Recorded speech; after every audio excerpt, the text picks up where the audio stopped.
You weren't her boyfriend. You weren't her husband. You weren't even sure what you were. But whenever she was hurting, you were there. When her relationships collapsed, you were there. When her emotions spilled over, you were there. When she needed someone to kind of stabilize her, you were there. You picked up, you listened, you held space, and then she disappeared again until the next crisis. Then you became her emotional band-aid. Not because you were weak, but because you were available, reliable, kind, a good guy. And slowly, that kindness began to cost you. This never starts as manipulation. It starts with empathy. She's hurting. You care. You want to help. So you step in. At first, it feels meaningful. You're trusted, needed, valued. And all of that feels good, real good. But over time, a pattern forms. She only calls when she's unraveling. Your needs never enter the conversation. When she feels better, well, she pulls away. You are not building connection. You're managing her emotions. You're not her partner. You are her regulator, her stabilizer, her shoulder to lean on. And she may not even realize it. Most likely, she's not doing it with any malice, but the role is clear. In her world, you exist to help her cope. Now, many men were trained for this. 100% I was. As a young teenager, I was the one who listened to my friend's mother late into the night as she poured out her troubles. Many years later, shortly after my separation, even before the divorce papers were filed, an old friend started contacting me. Her life was a mess. She was a lot younger, and honestly, it felt great to have a young woman give me very personal attention. She'd call, and I would drop everything on the spot and spend the next hour or two talking her down from whatever that personal crisis was.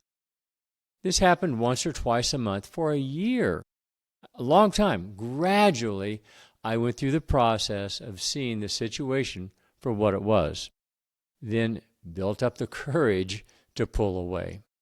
I wasn't successful the first couple times, then finally broke free.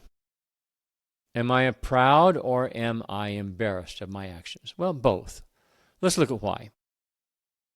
Most of us good guys, learned early. A good man supports. A strong man absorbs. A loving man doesn't ask for much. So we silence our needs. We stay patient while quietly, patiently, hoping our consistency will earn us closeness. But here's the truth most men avoid.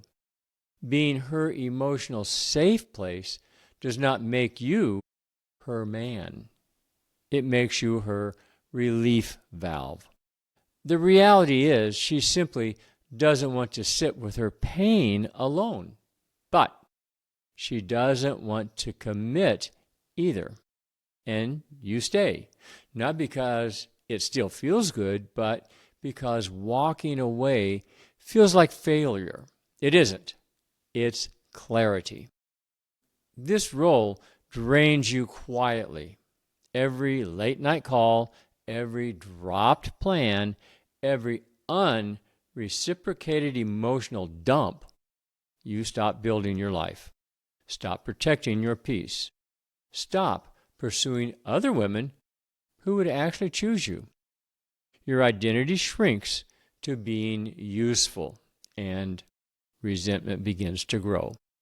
Not because you're cruel, but because you're disappearing. You can feel it. This isn't connection, it's erosion. And deep down, you already know this will never become what you may have hoped it would. Leaving this role does not require anger. It requires structure. Step 1, Name the dynamic and be honest about the pattern. When does she reach out?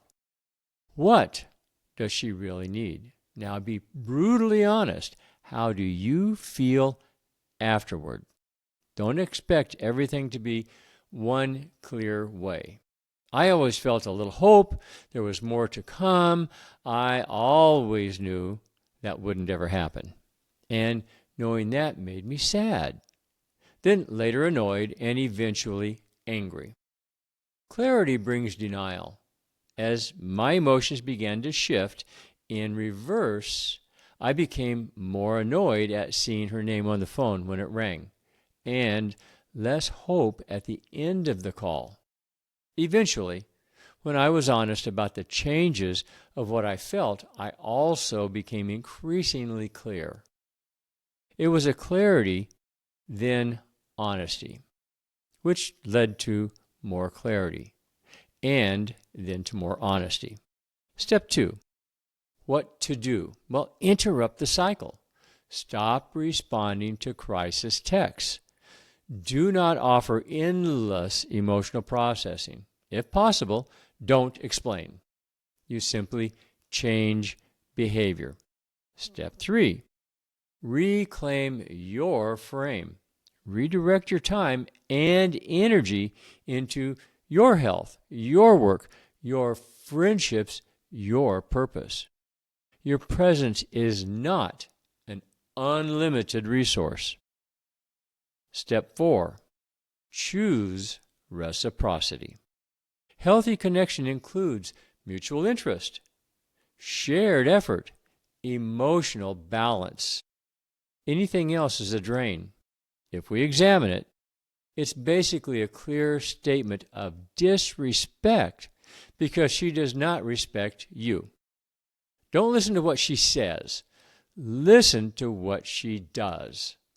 She may say something like, "Oh, I love your wisdom so much. Thank you."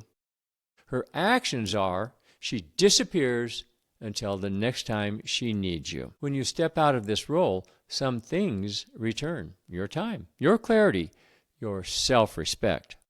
So, stop waiting to be chosen. Stop hoping scraps will turn into substance. You don't harden, you just stabilize. And you realize something important. Most of you will see that you never were too nice.